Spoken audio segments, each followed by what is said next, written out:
Bismillahirrahmanirrahim. Assalamualaikum warahmatullahi wabarakatuh. Alhamdulillahi rabbil alamin. Wa bihi nasta'inu ala umuri dunya waddin. Wa sallallahu ala nabiyyina wa sayyidina Muhammadin وعلى آله وصحبه أجمعين أما بعد. Kita panjatkan puja dan syukur kehadirat Allah Subhanahu wa taala. Pada kesempatan pagi menjelang siang yang berbahagia kali ini, kita kembali diberi kekuatan, kesehatan, hidayah serta taufik dari Allah Jalla wa ala, sehingga kita bisa kembali menghadiri pengajian rutin Senin pagi di Masjid Manarul Ilmi di Komplek Pondok Pesantren Tunas Ilmu di Desa Kedung Wuluh, Purbalingga ini. Kita berharap semoga Allah Subhanahu wa taala berkenan untuk melimpahkan kepada kita semuanya ilmu yang bermanfaat, sehingga bisa kita amalkan sebagai bekal untuk menghadap kepada Allah Jalla wa'ala. Allahumma amin. Salawat dan salam semoga senantiasa tercurahkan kepada junjungan kita Nabi Agung Muhammad sallallahu alaihi wasallam, kepada keluarganya, sahabatnya, dan umatnya yang setia mengikuti tuntunannya hingga akhir nanti. Para hadirin dan hadirat sekalian, dan juga segenap pendengar serta pemirsa rahimani wa rahimakumullah. Kembali kita mengkaji tema fikih pendidikan anak. Kali ini memasuki serial nomor 187, mengangkat tema tidak memanjakan anak. Apa tema kita hari ini? Tidak memanjakan anak. Sebelum kita membahas tema memanjakan, kita harus mengetahui perbedaan antara memanjakan dengan mencintai. Antara apa? Memanjakan dengan mencintai. Karena dikhawatirkan nanti akan muncul persepsi bahwa mencintai itu sama dengan memanjakan. Sama atau beda? Beda. Karena mencintai anak itu sudah fitrah. Wiskawan bayi. Namanya bapak ya cinta sama anak. Namanya ibu ya cinta sama anak. Justru aneh kalau ada orang tua tidak sayang sama anaknya. Dan kecintaan orang tua kepada anak itu bukan sekedar tabiat. Itu adalah sesuatu yang diperintahkan di dalam agama kita. Jadi ketika orang tua menyayangi anak, berarti dia sedang menjalankan ajaran agama. Jadi dari dua sisi berarti. Sisi yang pertama itu memang sudah menjadi tabiat. Dari sisi yang kedua ini adalah perintah agama. Apa dalilnya? Sebuah hadis yang diriwayatkan oleh Imam Bukhari dan Muslim yang menceritakan tentang kejadian di zaman Nabi SAW yang dituturkan oleh seorang sahabat Nabi SAW yang biasa dikenal dengan julukan Abu Hurairah radhiyallahu anhu. Kata beliau, pada suatu hari Rasulullah SAW sedang duduk bersama dengan para sahabatnya. Dan saat itu di pangkuan Nabi SAW ada salah satu cucu beliau. Sinten? Al-Hasan. Saudaranya sinten? Al-Husain. Jadi ada Al-Hasan, ada sinten? Al-Husain. Kalau orang Jawa mengatakan Kasan Kusen. Ya, Kasan Kusen ya. Kalau yang Redaksi Arabnya napa? Al Hasan sama sinten? Al Husain. Beliau berdua ini putranya siapa? Ali. Ali itu suaminya siapa? Fatimah. Fatimah itu siapa? Putrinya Nabi SAW. Berarti Hasan sama Husain adalah cucu Nabi SAW. Jadi di pangkuan Nabi SAW ada Hasan.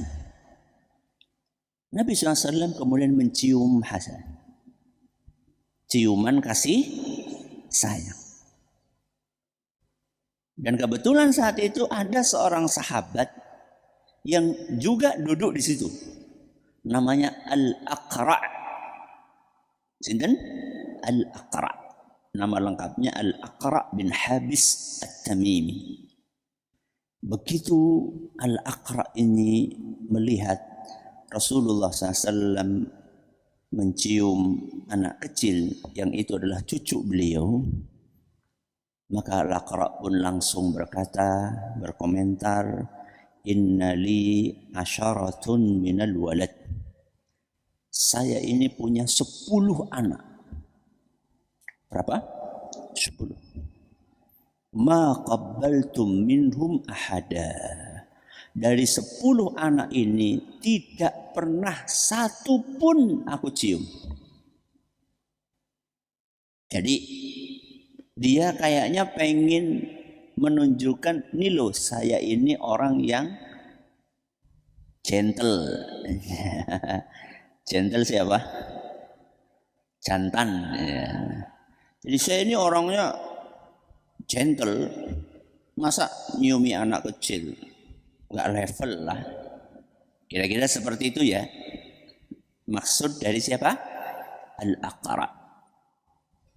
Begitu mendengar apa yang disampaikan oleh Al-Aqra' ini, maka Nabi SAW pun bersabda, man la yarham la yurham.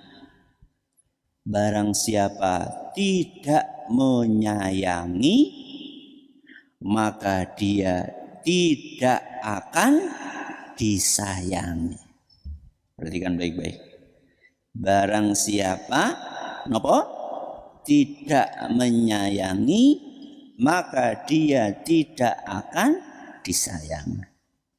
Dalam kasus hadis yang tadi sedang kita baca, maka maknanya adalah barang siapa tidak menyayangi anak,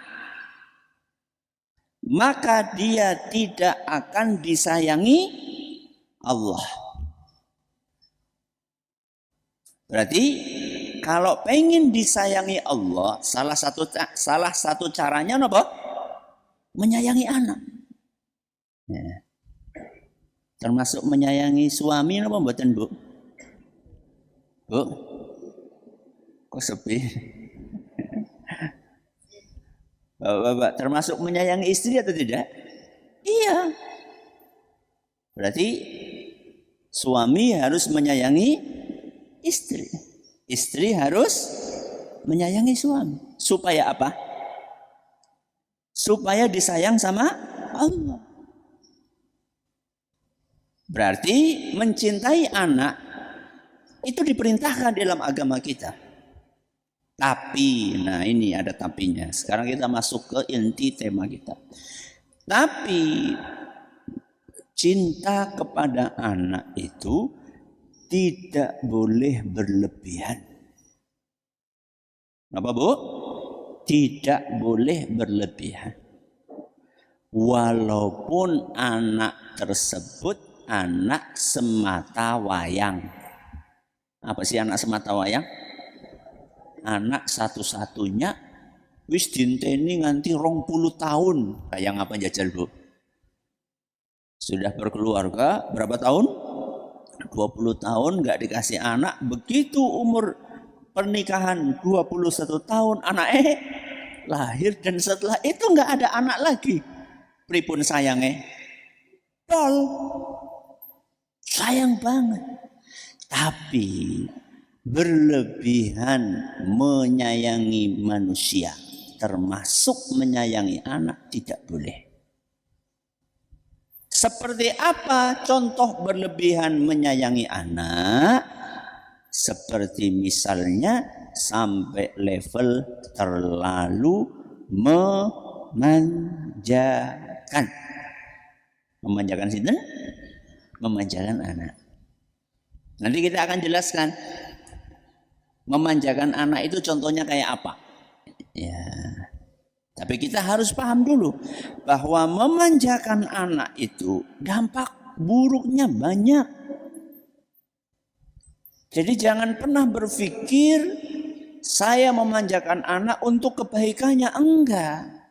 Malah justru kalau orang tua terlalu memanjakan anak, nanti akan muncul dampak buruk, bukan baik. Misal akan membuat anak itu susah mandiri. Karena apa-apa dilayani.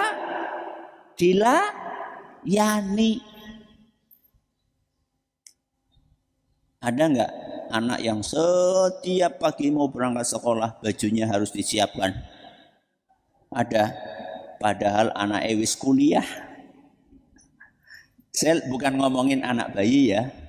Anak bayi masa suruh ngambil baju sendiri. Ini sudah kuliah, sudah SMA. Masih harus diambilin bajunya. Ada? Ada. Bagaimana akan mandiri? Susah untuk menjadi pribadi yang mandiri. Dampak buruk yang lainnya akan gampang menyerah ketika menghadapi masalah. Karena terlalu dimanja. Setiap ada masalah apa, selalu orang tuanya turun tangan. Gak dibiarin dia menghadapi masalahnya sendiri dulu. Dari hal-hal yang kecil-kecil sampai hal yang besar-besar. Makanya ada seorang ahli pendidikan yang membuat tulisan tentang memanjakan anak, dia seorang profesor.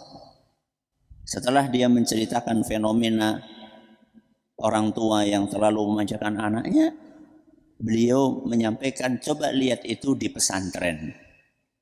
Coba lihat itu di pesantren. Anak-anak di pesantren itu mulai dari bangun tidur sampai tidur kembali ngurus dirinya sendiri. Mandiri nomboten? Mandiri. Jadi mandiri itu enggak cuma mandi sendiri. Bukan mandi sendiri tok, makan sendiri, nyuci sendiri, bersih-bersih sendiri. Bahkan di beberapa pondok masak sendiri. Luar biasa. Ya.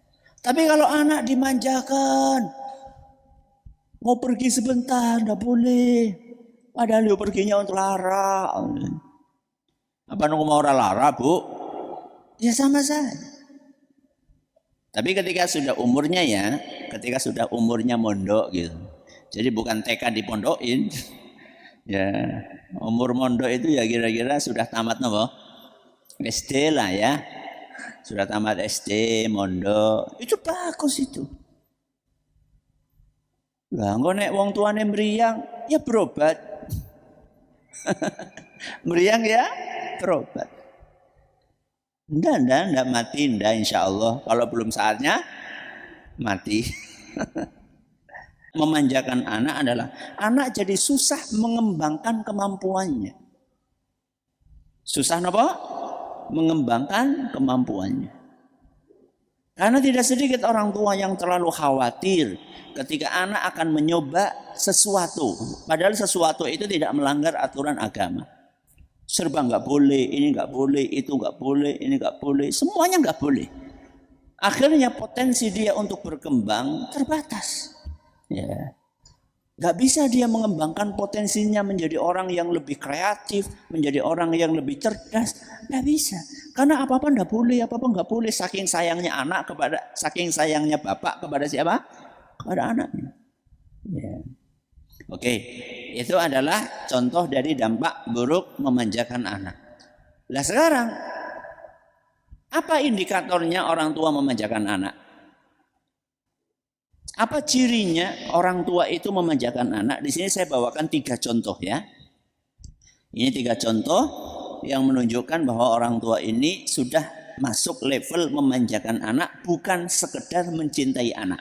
Perhatikan baik-baik. Yang pertama, orang tua yang memanjakan anak adalah orang tua yang menuruti apapun permintaan anak. Apa Bu? Menuruti apapun permintaan anak. Jadi saya mengatakan bahwa ciri memanjakan anak menuruti apapun permintaan anak. Saya tidak katakan menuruti permintaan anak, bukan. Sama atau beda? Perhatikan nih 2 kalimat nih. Kalimat yang pertama, menuruti apapun permintaan anak. Kalimat yang kedua, menuruti permintaan anak. Sama atau beda? Beda. Yang nggak baik yang mana? Apapun permintaan anak dituruti, itu tidak boleh. Kenapa Ustaz? Karena tidak setiap permintaan anak itu baik. Ujiannya bocah, kan nuwun sewu, namanya anak kecil itu kan akalnya belum sempurna, urung pepek. Jadi kadang-kadang dia itu meminta sesuatu hanya karena melihat temannya memiliki sesuatu. Contoh yang paling gampang sekarang, HP. Kenapa? HP. Sekarang anak-anak baru TK misalnya, malah belum TK. Ada yang baru tahu sudah minta nomor HP. Kenapa coba? Karena ngelihat teman-temannya pada megang HP. Saya tanya, apakah permintaan itu baik? Tidak. Tidak baik. Apakah kita harus menuruti permintaannya? Jawabannya tidak. Jadi sayang itu tidak berarti memberikan apapun yang diminta sama anak. Sampai level anaknya minta sesuatu yang bisa merusak dia pun dituruti, jangan. Yo. Segala fasilitas, mentang-mentang kita punya duit, anak itu dituruti permintaannya. Baru SD malah atau SMP sudah minta motor. Ya, padahal belum cukup nomor umur. Pernah lihat jenengan anak SMP pada motoran? Ceng lu maning. Bonceng telu. Ya. Padahal ya Allah, bocah si cilik gitu ya, gaya-gaya, wah kecelakaan be, ngacuk. Ya tapi anaknya minta, enggak setiap permintaan anak dituruti. Dan maaf Bapak Ibu, kadang-kadang ada sebagian orang tua bahkan enggak mampu.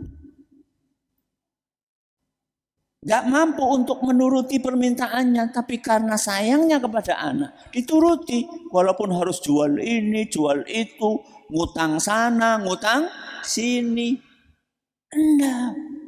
Nanti lama-lama nggak cuma motor, mobil nanti. Ya. Dan mobilnya juga nggak mau mobil yang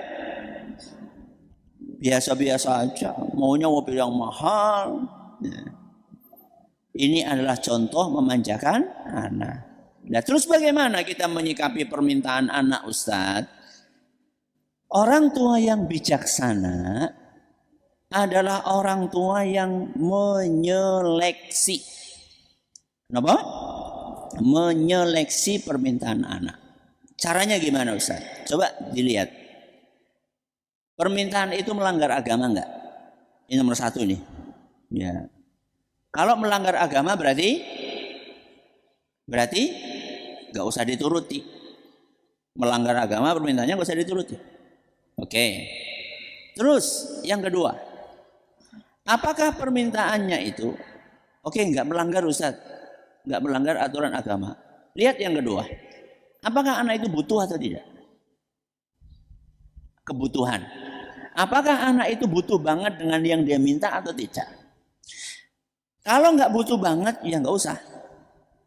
Apalagi kalau kita tahu ini bakal merusak. Nggak usah. Oke. Oh, anaknya butuh. Yang ketiga, coba dilihat, jenengan mampu nggak untuk memenuhi kebutuhan anak tersebut? Kalau memang nggak mampu, ngapain dipaksain? Jadi nggak setiap anak itu minta dipenuhi. Lihat kriterianya tadi. Melanggar aturan agama atau tidak, anak itu butuh banget atau tidak, jenengan mampu atau tidak. Kalau misalnya tiga-tiganya jenengan tidak memenuhi kriteria, permintaan anak itu tidak memenuhi kriteria, ya udah nggak usah dikasih. Ya tapi nanti anaknya marah-marah, ya dijelaskan. Itu tugasnya orang tua. Menjelaskan kepada anak kenapa permintaannya tidak dituruti. Dan menjelaskannya dengan bahasa yang baik, yang bijak, diajak untuk ngobrol baik-baik, cari waktu yang pas. Sehingga anak itu bisa menerima penjelasan dari orang tuanya. Loh, tidak sedikit loh orang tua yang sampai memberikan uang buat anaknya untuk apa? Judi. Untuk apa? Judi. Kalau enggak nanti marah-marah, ngambek, nanti enggak mau sekolah. Dan tidak sedikit orang tua demi anaknya mondok, udahlah dikasih rokok. Di beberapa pondok kan boleh, kenapa? Ngerokok. Di beberapa pondok tradisional boleh ngerokok. Yes, tidak apa-apa mondok. Ya, kamu yang penting mau mondok ya. Kamu mintanya apa? Ya saya mintanya bulanannya tidak ada limitnya. Limit gue apa sih Bu? Gak ada batasnya. Pokoknya bulanan saya minta sejuta. Gue jajan tok lu ya. Masya Allah gue. Ini saya bukan lagi menceritakan kisah fiksi ya. Ini nyatanya. Videonya ada kok. Videonya ada. Pokoknya uang jajan berapapun minta kasih. Dan itu nggak baik gitu. Ya. Terus yang lebih menyesakkan dada itu adalah pokoknya dijatah satu hari 2 bungkus. Bungkus apa? Rokok. Bocah SD Bu. Bocah SD. Dan ketika video itu ketika dia disuting lagi ngerokok. Ya nggak setiap permintaan anak dituruti, apalagi merusak dia. Coba bayangkan. Ya. Na'udzubillahi min dzalik. Alhamdulillah masih banyak pondok yang nggak membolehkan rokok. Salah satunya tunas ilmu. Ya, ngapain? Apa manfaatnya? Apa manfaat? Dah ya, ini yang pertama. Jadi indikator pertama bahwa orang tua telah memanjakan anaknya adalah ketika dia selalu menuruti apapun permintaan anak. Yang kedua, indikator bahwa orang tua telah memanjakan anaknya ketika orang tua tidak pernah memberikan tanggung jawab.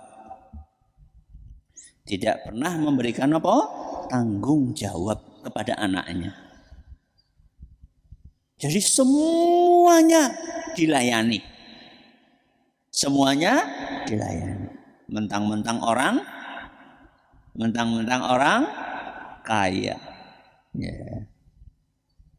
Yang punya pembantu banyak. Ya, ada yang pembantu untuk nyuci baju, ada pembantu untuk nyetrika, ada pembantu tugasnya nyapu, ada pembantu tugasnya ngepel, ada pembantu tugasnya masak, ada pembantu tugasnya nyirami tanaman. Masya Allah. Tidak ada anak disuruh sana nyapu dulu, nyuci piring dulu, tidak perlu. Ada sebagian orang tua seperti itu. Padahal anaknya ini bukan jabang bayi. Kalau masih bayi sih wajar nggih Bu nggih. Ya, dimandiin, diambilin popoknya, dibajuin, ya. Kemudian nangis disuapin, pengen makan disuapin. Wong bayi ya wajar. Wong ini bukan bayi kok. Udah SMP, udah SMA, nggak pernah dikasih tanggung jawab sama sekali. Bahkan sesuatu yang remeh pun enggak. Apa contoh yang hal-hal kecil? Nyantolin baju. Gampang atau tidak? Gampang. Wong cantolannya juga ada, baju yang dia pakai sendiri. Apa susahnya nyantolin baju? Contoh yang lain, hal yang ringan. Naruh sepatu di tempatnya. Ada nggak anak pulang sekolah sepatunya diwur? Diwur itu dia pakai kan? Dibuang ya gue. Ada? Banyak. Besok berangkat sekolah baru nyari. Jebule siji nang longan. Siji nang ndi? Nang kursi. Itu kan hal yang gampang, remeh, biasa. Bukan hal yang berat banget. Contoh yang lain, hal ringan. Habis makan piringnya ya boro-boro nyuci. Wong naruh aja di wastafel enggak. Begitu makan langsung brok ya. Taruh di mana? Di meja. Hal-hal yang kecil-kecil saja tidak pernah diberikan tugas itu kepada anak-anak kita, kepada sebagian anak-anak kita. Bagaimana akan mendapatkan tugas yang lebih besar? Jadi biasakan anak ini dikasih tanggung jawab. Penting. Kalau anak kita perempuan, nanti dia akan menjadi istri. Nanti dia akan menjadi ibu rumah tangga. Itu kalau anak kita perempuan. Kalau anak kita laki-laki, dia akan menjadi suami. Dia akan menjadi bapak. Coba. Saya tanya sama ibu-ibu, putri-putrinya jenengan bu, yang SMP, yang SMA, itu sudah pada pinter masak atau belum bu? Sampun apa dereng? Ya. Putrane jenengan bapak-bapak yang udah SMA, yang sudah kuliah, wis pada bisa kuliah duit apa urung? Itu kan tanggung jawab kita sebagai orang tua. Jadi kalau misalnya ada di antara putrane jenengan yang bilang sama jenengan, Pak, saya pengen latihan jualan misalnya. Saya pengen latihan jualan. Jualan apa le? Ya jualan apalah, makanan atau apa di sekolah. Malu jenengan? Hah? Malu nggak jenengan bu? Anaknya jualan malu ndak? Enggak. Loh wong sugih kok dodolan. Loh itu berarti kan sedang membangun mental tanggung jawab. Enggak apa-apa. Justru seharusnya kita ini alhamdulillah kita bersyukur kepada Allah kok anak kita punya inisiatif untuk jualan nyari duit. Itu modal supaya nanti dia menjadi kepala rumah tangga nggak bingung. Lu banyak loh ibu-ibu, bapak-bapak. Wanita nikah nih ya, jadi istri. Disuruh suaminya masak. Bingung. Wong jangankan masak sayur. Masa sega biar bisa? Gak pernah diajari. Hari ini masak nasi jadi bubur. Kakean apa? Banyu. Ngesuke orang mateng karena kurang banyu. Selalu dimanja. Taunya buka magic sudah apa? Mateng. Diajari, panggil sini nak, caranya kayak gini. Masak nasi itu ukurannya airnya segini misalnya. Kalau nasinya segini maka airnya segini, kasih tahu. Ini loh nak, berapa ruas jari kita, ajari. Ya. Ini bagian dari tanggung jawab yang kita berikan kepada anak. Dan anak ini kalau dikasih tanggung jawab, dikasih tugas, itu dia akan percaya diri. Akan apa? Percaya diri. Karena dengan izin Allah Subhanahu wa taala dia punya kemampuan, dia punya keahlian yang tidak dimiliki oleh teman-temannya. Ya. Biasanya kalau kemah itu disitulah pembuktiannya. Ya kalau lagi kemah bareng-bareng itu di situ pembuktiannya. Siapa yang di rumahnya biasa membantu orang tuanya, siapa yang anak mami atau papi. Nah, anak mami dan papi siapa? Di situ akan ketahuan. Ya. Oke, ini yang berapa? Ini yang kedua. Yang ketiga, indikator orang tua memanjakan anak adalah ketika orang tua tidak pernah menegur kesalahan anak. Apa yang ketiga? Tidak pernah menegur kesalahan anak. Kenapa? Saking sayangnya. Katanya nggak mau menyakiti perasaan anak. Ya. Saking sayangnya anak melakukan apapun, orang tahu diharu-harui. Nggak pernah ditegur. Nggak baik. Tidak baik. Kenapa? Karena tidak setiap yang dilakukan anak itu benar. Sering anak melakukan sebuah kesalahan. Maka sikap orang tua yang bijaksana adalah menegur kesalahan. Tentunya dengan cara yang baik. Contoh misalnya ada sebagian orang tua sudah waktunya sholat subuh, anaknya tidur, nggak diapain, nggak dibangunin. Padahal anaknya sudah wajib sholat, udah 10 tahun, udah 11 tahun, dibiarin. Aja, mbok lara. Jangan nanti mbok sakit. Ya. Padahal dia sudah wajib sholat. Saya nggak ngomongin anak yang baru 6 tahun, baru 7 tahun, belum wajib. Memang udah disuruh, tapi kan belum wajib. Saya lagi ngomongin anak yang sudah 10 tahun ke atas. Waktunya sholat disuruh sholat. Sudah wajib dia. Ya.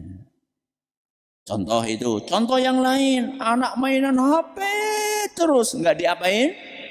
Nggak diingatkan. Ada orang tua yang seperti itu? Ada. Kenapa? Kenapa?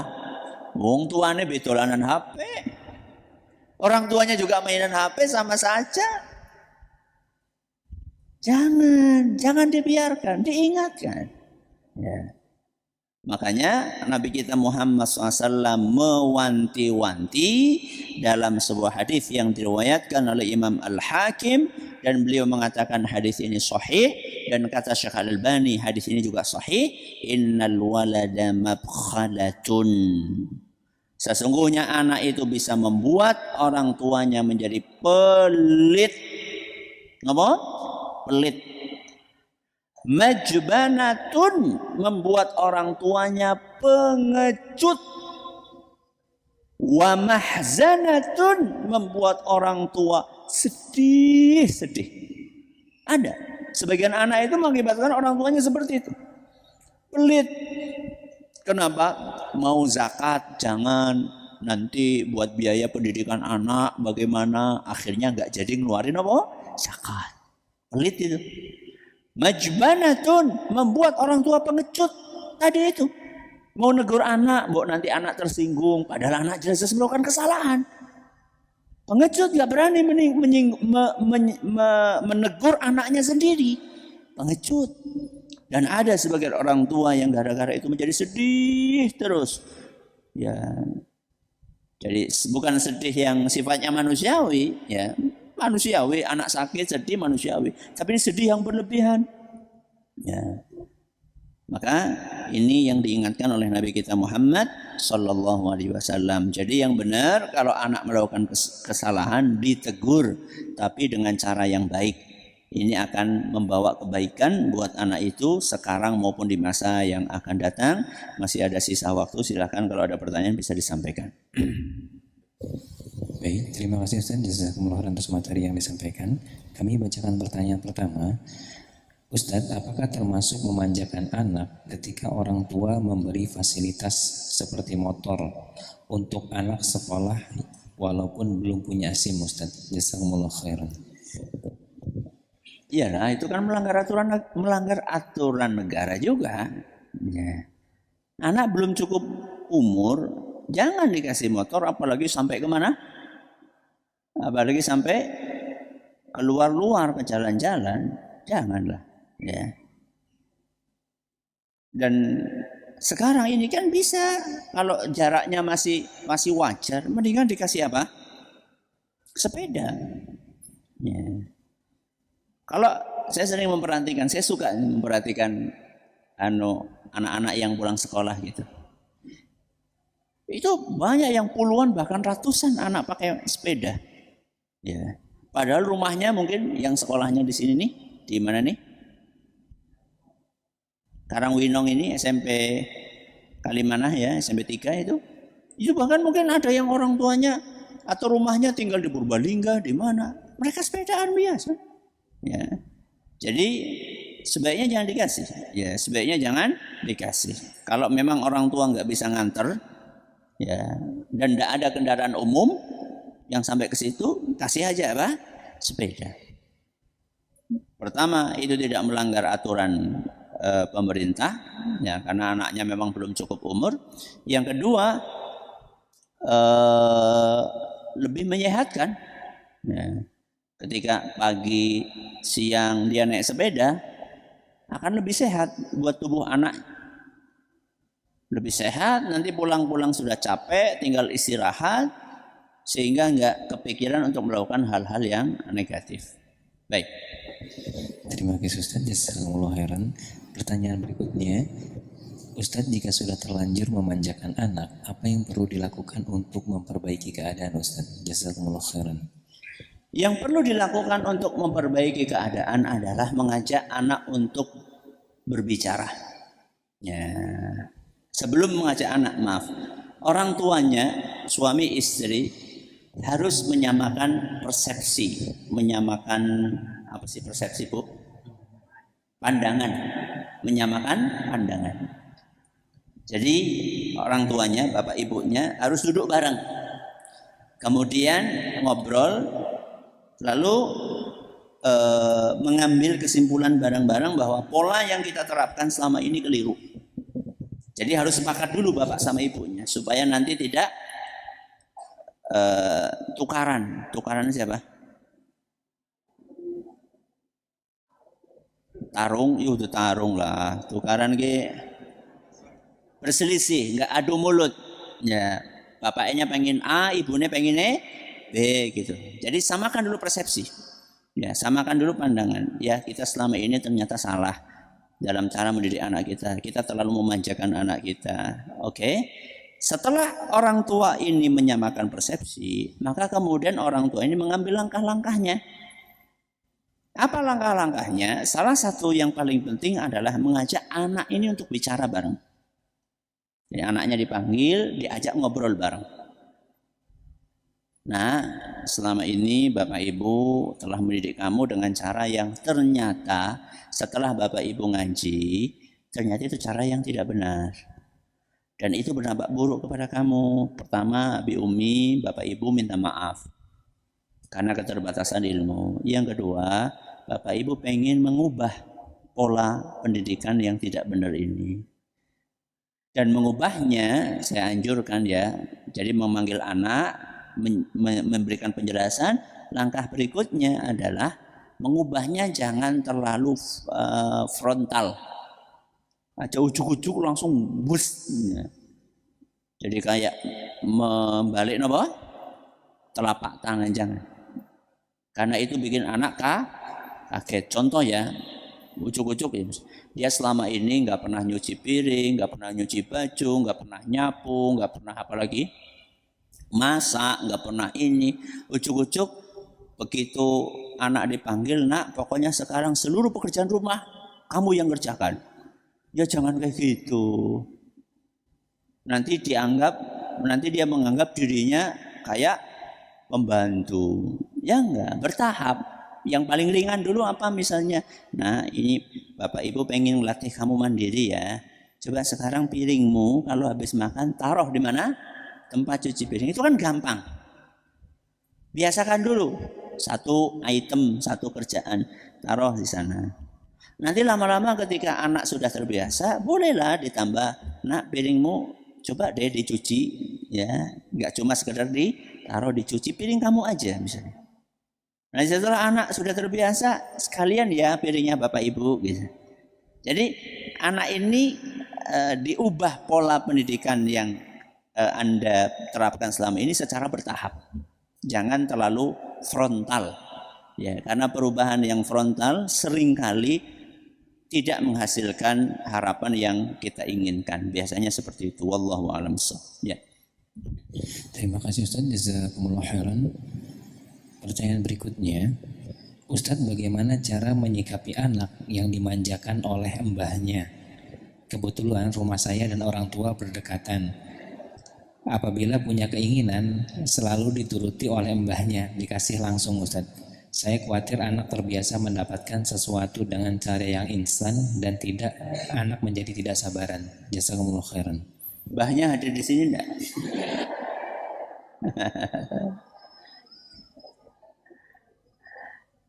Pertama ya, Anda sebagai orang tua harus ngomong baik-baik kepada mbah. Harus ini. Harus ngomong baik-baik kepada mbah. Karena bagaimanapun juga dia punya hak. Mbah ini punya hak untuk menyayangi cucunya. Untuk menyayangi cucunya. Bahkan seringkali mbah ini lebih sayang daripada orang tua. Maka Anda harus ngobrol sama orang tua Anda atau sama mertua Anda. Ya, mbah itu kan bisa orang tua kita sendiri atau mertua kita. Ngobrol baik-baik. Ngobrol baik-baik. Supaya tidak menimbulkan kesalahpahaman. Ya. Karena kalau kita nggak ngobrol baik-baik, tahu-tahu nanti kesan yang muncul adalah, wah aku roleh nyayangi putuku, itu kan berarti salah paham gitu loh. Enggak seperti itu. Jadi ajak ngobrol baik-baik, Mbah. Ini cucu kita, cucunya Mbah ini kan kita pengen nantinya menjadi anak yang baik, ya, yang tidak manja. Maka kami mohon supaya Mbah kalau cucunya datang minta sesuatu, coba Mbah ngobrol dulu sama kami. Jadi bukan minta izin bahasanya. Jadi bukan, Mbah nanti minta izin dulu, jangan. Itu kan nggak sopan. Masa mau ngasih minta izin? Ngobrol dulu. Jadi ketika kita bicara sama Mbah ini pun juga kata-katanya jangan yang terlalu jangan yang menyakitkan gitu loh. Nanti minta izin dulu ya, pokoknya nggak boleh ngasih kalau nggak izin dulu, jangan. Itu bahasanya nggak sopan kepada orang tua kita. Tapi kita bahasanya, Mbah, nanti kalau misalnya cucu datang minta sesuatu, ngobrol dulu sama kami, ya kita obrolkan, kita lihat apakah dampaknya baik atau buruk, pelan-pelan, ya pelan-pelan. Dan memang sebenarnya ya, kalau jenengan sudah berumah tangga, kalau bisa rumahnya berbeda itu lebih baik. Ya, tidak tidak jadi satu nggak kembul, itu lebih baik. Kecuali dalam kondisi-kondisi tertentu, misalnya mbahnya ini sudah sakit-sakitan, nggak ada yang rawat, itu beda cerita. Tapi kalau masih sehat, lebih baik itu adalah rumahnya terpisah sehingga kita punya otoritas untuk mendidik anak kita. Kalaupun sudah pisah tapi berdekatan, maka itu pun juga kita perlu untuk senantiasa mengevaluasi dari sana dapat apa. Kadang-kadang kita sebagai orang tua sudah nggak menyediakan tontonan yang merusak, ya bukan tontonan yang baik, tontonan yang merusak. Tahu-tahu dia pergi kemana? Rumah mbahnya, di sana nonton sampai malam, dibiarin sama mbahnya. Berarti ini harus kita evaluasi. Oh, besok-besok berarti apa yang mesti dilakukan, ya. Jadi ini yang perlu kami sampaikan. Semoga apa yang kita pelajari bermanfaat bagi kita semuanya. Terima kasih atas perhatiannya. Mohon maaf atas segala kekurangannya. Kita akhiri, subhanakallahumma bihamdika asyhadu an la ilaha illa anta astaghfiruka wa atubu ilaik. Assalamualaikum warahmatullahi wabarakatuh.